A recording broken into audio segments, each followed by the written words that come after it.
Avis vascular centre మన దేశంలోనే the best varicose veins hospitals.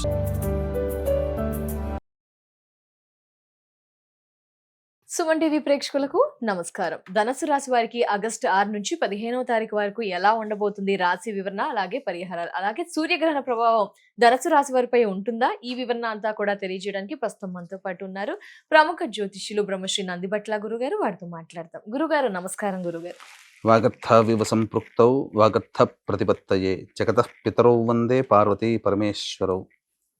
ఆదిత్యాయ చ సోమాయ మంగళాయ బుధాయ చ గురుశుక్ర శనిభ్యశ్చ రాహవే కేతవే నమః.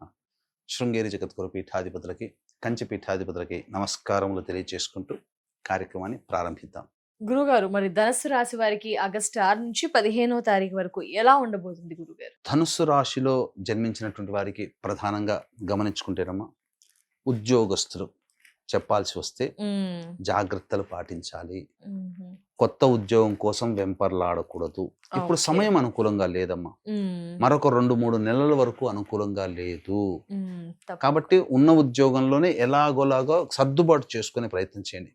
నిరుద్యోగస్తులైతే అనుకున్న ఉద్యోగం లభించేంత వరకు వెయిట్ చేయకుండా ఏ ఉద్యోగం వస్తే గనక చేసుకుంటే భవిష్యత్తులో మంచి ఉద్యోగం సంపాదించడానికి సమయం ఏర్పడుతుంది. వృధా కాలయాపన జరగదు. వృత్తి వ్యాపారాల్లో విస్తరణకి ఏమాత్రం కూడా అనుకూలము కాదు. ఇది చక్కగా చెప్పవచ్చు. ఇక ఆలోచించి చేసే వృత్తి వ్యాపారాలు ఉంటాయి కదా, ఉద్యోగాలు కూడా. ఎగ్జాంపుల్ చెప్పాలంటే సాఫ్ట్వేర్ రంగం, వీళ్ళకి చాలా అనుకూలంగా ఉండబోదు. వీళ్ళకి పనులన్నీ కూడా అంతకుముందు చాలా గంటలు కష్టపడితే వచ్చే రిజల్ట్ వీళ్ళకి కొద్ది సమయంలోనే వచ్చేస్తుంది. అందుకే ఇచ్చిన టాస్క్ ని అనుకున్న టైం కంటే కూడా తొందరగా ముగించేసేసుకుంటారు. అంత ఆలోచన బాగా పనిచేస్తుంది. ఫైనాన్స్ రంగంలో ఉన్న వాళ్ళు, స్టాక్ రంగంలో ఉన్నటువంటి వాళ్ళు ఎవరైతే ఉంటారో వాళ్ళకి అనుకూలం. అంటే ఊహించి చేసేది ఏదైతే ఉంటుందో ఆ పెట్టుబడులకి అధిక రాబడి లభించే అవకాశం ఈ యొక్క గ్రహ సంచార ప్రభావం వల్ల అనుకూలంగా ఉండబోతుంది. ఇక ప్రధానంగా ఏంటంటే దైవానుగ్రహం లేదు.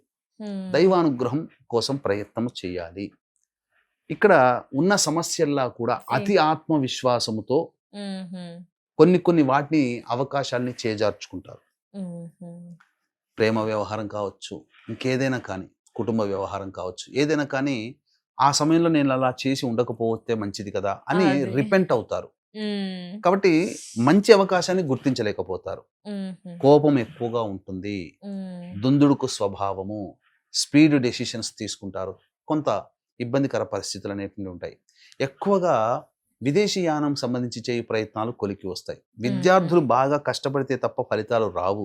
కానీ విదేశీయానానికి, విదేశీ విద్యకి మాత్రం చాలా అనుకూలంగా ఉంటుంది. అందులో సందేహం లేదు. ఖర్చులకి ఇబ్బందిగా ఉంటుంది. ఖర్చులకి సంబంధించి ధనం సరిపడక ఇబ్బందిగా ఉంటుంది. అలాగే ఎదుటి వాళ్ళకి ఈ సమయంలో డబ్బులు ఇస్తే తిరిగి రావమ్మ. జాగ్రత్తలు పాటించాలి. ఏది ఏమైనప్పటికీ కూడా శని కూడా వక్రీకరించి ఉన్నటువంటి కారణం. ఇప్పుడు అర్ధాష్టమ శని ధనుసు రాశి వారికి ఉంది. కానీ వక్రీకరించినటువంటి కారణం చేత గత 2 సంవత్సరాల్లో 3 సంవత్సరాల్లో ఎలా ఉండబోతుందో అప్పట్లో చేసిన పనులు తిరిగి మళ్ళీ మొదలు పెట్టాల్సినటువంటిది. అప్పుడు వదిలిపెట్టినటువంటి స్నేహ బాంధవ్యాలు మళ్ళీ తిరిగి కొనసాగించడము. అప్పట్లో పరిచయం అయ్యి మనం వాళ్ళ వల్ల మనకు, మన వల్ల వాళ్ళకి ఎటువంటి సంబంధించిన రిలేషన్స్ కానీ లావాదేవీలు కానీ లేకుండా ఉంటాయి కదా. ఇప్పుడు మళ్ళీ వాళ్ళతో తిరిగి మళ్ళీ చేస్తారు. అట్లా అనమాట. సో ఆగిపోయి చేయాల్సిన పనులు, అంటే ఇప్పుడు ఒకరికి కాంట్రాక్ట్ ఇవ్వాలి అని అనుకుంటాం ఒక 2 సంవత్సరాల కిందట, కానీ కారణాల వల్ల ఇవ్వలేకపోతాం. మళ్ళీ ఇప్పుడు కాంట్రాక్ట్ ఇస్తే బాగుంటుందని ఆలోచన చేసి వాళ్ళని పిలిపించాం. ఎగ్జాంపుల్ చెప్తున్నాను. అట్లా ఏదైనా చర్చలు, వివాహం కూడా అంతే. ఎదుటి వాళ్ళకి సంబంధించి అప్పుడప్పట్లో వద్దనుకున్నాం, పక్కకు పెట్టాం, కానీ మళ్ళీ ఆ అమ్మాయినో అబ్బాయినో చేసుకుంటే బాగుంటుంది, మళ్ళీ ఆలోచించి మళ్ళీ చర్చలు జరుపుతారు. ఇలాంటివి జరిగేటువంటి అవకాశాలు ఈ యొక్క ధనుసు రాశిలో జన్మించినటువంటి వారికి ఉండబోతున్నాయి. కాబట్టి జాగ్రత్తలు పాటిస్తే మంచిది.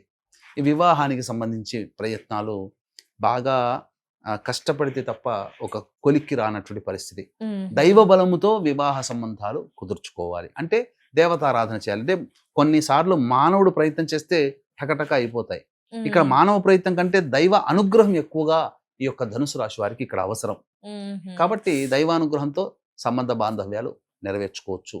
అలాగే ప్రధానంగా గమనించుకున్నట్లయితే ఈ సంబంధించినటువంటి స్త్రీలతో వాగ్వివాదాలు పెట్టుకోకూడదు ఈ సమయం. ఓహో, ధనుసు రాశి ఆ. వారు. అలాగే ఈ సంబంధించినటువంటి కుటుంబ సభ్యులు, భార్య కావచ్చు, తోడబుట్టిన పిల్లలు కావచ్చు, కోడలు కావచ్చు, వాళ్ళతో ప్రేమగా ఆప్యాయతగా మెలగాలి. తప్పకుండా. ఎందుకంటే ఈ సమయం స్త్రీలతో వ్యవహరించేది, మనం మంచిగా ఉన్నా ఎదుటి వాళ్ళకి, చెడు. స్త్రీలకి చిరాకు, కోపం వస్తుంది. మ్మ్. కాబట్టి జాగ్రత్తలు. విలువైన వస్తువులు, ఆభరణాలు చోరీకి గురే అవకాశం ఉంది కాబట్టి జాగ్రత్తలు పాటిస్తే మంచిది. సూర్యగ్రహణ ప్రభావం గురుగారు ధనుసు రాశి వారిపై ఉంటుందా? ఖచ్చితంగా ఈ యొక్క ధనుస్సు రాశి వారి మీద సూర్యగ్రహణ ప్రభావం ఉంటుంది. మ్మ్. అంటే గ్రహణం మనకు కనిపించదు. మ్మ్. కనిపించని గ్రహణానికి ఆచారాలు, నియమాలు లేవు. మ్మ్. కానీ కానీ? ఆరోగ్యం పట్ల శ్రద్ధ వహించాలి. అంటే ఏంటి, సూర్యగ్రహణ ప్రభావం వలన ఇప్పుడు చిన్న దెబ్బ తగిలే ప్రయత్నంలో కొద్దిగా ఎక్కువగా దెబ్బ తగులుతుంది. మ్మ్. నష్టము కూడా ఒక 100 రూపాయలు నష్టమయ్యే చోట గ్రహణ ప్రభావం వలన 150 రూపాయల నష్టం జరగడం. మ్మ్. అంటే ఏదైనా కాస్త ఎక్కువగా, చెడు ఎక్కువగా జరుగుతుంది. చెడు మ్మ్. ఉంటుంది, ఈ గ్రహణ ప్రభావం వలన కొద్దిగా ఇంకొంచెం ఎక్కువగా ఎక్కువగా. జరుగుతుంది. దీని అతిగా ప్రభావం కాకుండా కొద్దిగా. దీని ప్రభావం ఒక 45 రోజులు లేదా 2 నెలల వరకు ఉంటుంది. కాబట్టి మ్మ్. జాగ్రత్తలు పాటించాలి. మ్మ్. ఆరోగ్యం పట్ల జాగ్రత్తలు పాటించాలి. డబ్బులు ఎవరికి ఇవ్వకూడదని చెప్పాను ఈ అవును గ్రహణ గురువుగారు. ప్రభావమే. మ్మ్. కాబట్టి ఎలోన్గా ఉండడానికి ఎక్కువగా ప్రయత్నం చేసే అవకాశాలు గోచరమవుతాయి. ఏది ఏమైనప్పటికీ కూడాను ఈ యొక్క మేష, మిథున, కర్కాటక, సింహ, తుల, వృశ్చిక, ధనస్సు, మకర, మీన రాశిలో జన్మించినటువంటి వారికి ఈ గ్రహణ ప్రభావం అధికంగా ఉంటుంది. కాబట్టి కుక్కి సుబ్రహ్మణ్య క్షేత్రములో మ్మ్. 12వ తారీఖు రోజున ఈ గ్రహణ దోష నివారణ పూజల హోమాలతో పాటు ఎలాగో అక్కడ దాకా వెళ్తున్నాం కాబట్టి ఈ యొక్క కాలసర్పదోష నివారణ, సర్పదోష నివారణ, సంతానం దోష నివారణకి, మ్మ్. వివాహ సమస్యలకి, ఆర్థిక బాధలకి, కుజ అలాగే దోషం. సొంత ఇంటికల నివారణకి, సొంత ఇంటికలు నెరవేర్చుకోవడం కోసం మ్మ్. కుజదోష నివారణ, మ్మ్. కోర్టు సమస్యలకి సంబంధించి ఇవన్నిటికీ కుజుడు కారకుడు. కాబట్టి ఆయన క్షేత్రంలో ఈ యొక్క దోష నివారణ కార్యక్రమాలు, శని మ్మ్. వక్రీకరించిన కారణం చేత 12 రాశుల వారికి ఇబ్బందికర పరిస్థితి కాబట్టి శని దోష నివారణ పూజలు జరిపించి ఈ యొక్క పూజ చేసిన కరుంగలి మాల ఇవ్వడం జరుగుతుంది. అవకాశం ఉన్నటువంటి వాళ్ళు స్క్రీన్పై కనిపిస్తున్న నెంబర్కి కాంటాక్ట్ చేసి 12వ తారీఖు రాత్రి 8 గంటల లోపల గోత్రనామాదులు నమోదు చేసుకోవచ్చు. తప్పకుండా. గురుగారు, మరి ఆగస్టు 6 నుంచి 15వ తారీఖు వరకు ధనుసు రాశి వారికి ఆదాయ, వ్యయ ఖర్చులు, మానసిక స్థితి ఎలా ఉండబోతుంది గురుగారు తెలుసుకుందాం. 6వ తారీఖు రోజున వృధా కాలయాపన ఉంటుంది. ఆరోగ్యం కొద్దిగా దెబ్బతింటుంది. జ్వరం వచ్చే అవకాశం ఉంటుంది. ఖర్చులు కూడా అధికంగా ఉంటాయి కాబట్టి జాగ్రత్తలు పాటించాలి. ఇక 7, 8, 9, 10 ఈ తేదీలలో ఆనందంగా జీవించగలుగుతారు. కుటుంబ సభ్యులతో విందులు వినోదాల్లో పాల్గొంటారు. అలాగే ఖర్చుకు మించిన ఆదాయం లభించడం ద్వారా అన్ని సమస్యల్ని పరిష్కరించుకోగలుగుతారు. సంతోషంగా గడుపుతారు. ఇక 11, 12, 13 మాత్రం ఖర్చులు అధికంగా ఉంటాయి. మనస్సు ప్రశాంతంగా ఉండదు. ఒక జిగ్జాగ్ లాగా ఉంటుంది. ఏ పని చేయాలన్నా ఇబ్బందిగా ఉంటుంది. పైగా సూర్యగ్రహణ ప్రభావం కూడా ఉంటుంది. ఇక 14, 15 తేదీల్లో సంతానం మూలకంగా ఖర్చులు, సమస్యలు పెరుగుతాయి. సంతానంతో విభేదాలు వస్తాయి కాబట్టి జాగ్రత్తలు పాటించండి. కోర్టు సమస్యలు అధికంగా ఉండే అవకాశం, ఏదైనా ఆస్తి తగాదాలు, చర్చలు జరుపుతారని చెప్పవచ్చు. ఖర్చులు కూడా అధికంగా ఉంటాయి. ఏం పరిహారాలు పాటించాలి గురుగారు ధనుసు రాశి వారు? ధనుస్సు రాశిలో జన్మించినటువంటి వాళ్ళు ప్రతిరోజు శివాలయ సందర్శనము, అలాగే దత్త అష్టకము రోజుకి 8 సార్లు పారాయణం చేస్తే చాలా మటుకు సమస్యలు తగ్గుముఖం పడతాయి. ఎలాగో ఈ యొక్క ధనుసు రాశితో పాటు మేష, మిథున, కర్కాటక, సింహ, తుల, వృశ్చిక, ధనస్సు, మకర, మీన రాశిలో జన్మించిన వారికి ఈ గ్రహణ దోష నివారణ, కాలసర్పదోష నివారణ, ఈ యొక్క సంతాన దోష నివారణ, కుజదోష నివారణ, సొంత ఇంటి కల నెరవేరడం కోసం, కోర్టు సమస్యల నివారణకి, ఇవన్నిటికీ మూలకారకుడు కుజుడు కాబట్టి కుక్కి సుబ్రహ్మణ్య క్షేత్రంలో ఈ యొక్క దోష నివారణ పూజల హోమాలు జరిపించి 12వ తారీఖు రోజున రాత్రి 8 గంటల లోపల స్క్రీన్పై కనిపిస్తున్న నెంబర్కి కాంటాక్ట్ చేసి గోత్రనామాదులు నమోదు చేసుకోవచ్చు. శని దోష నివారణ పూజలు కూడా జరపబడతాయి. తప్పకుండా. ధన్యవాదాలు గురుగారు. నమస్కారం. సర్వం శ్రీ ఉమామహేశ్వర పర బ్రహ్మార్పణమస్తు. సో వియర్స్, చూసారు కదా, ధనుసు రాశి వారి రాశి ఉన్న గురుగారు తెలియజేశారు. పరిహారాల్ని పాటించండి, మెరుగైన ఫలితాల్ని పొందండి.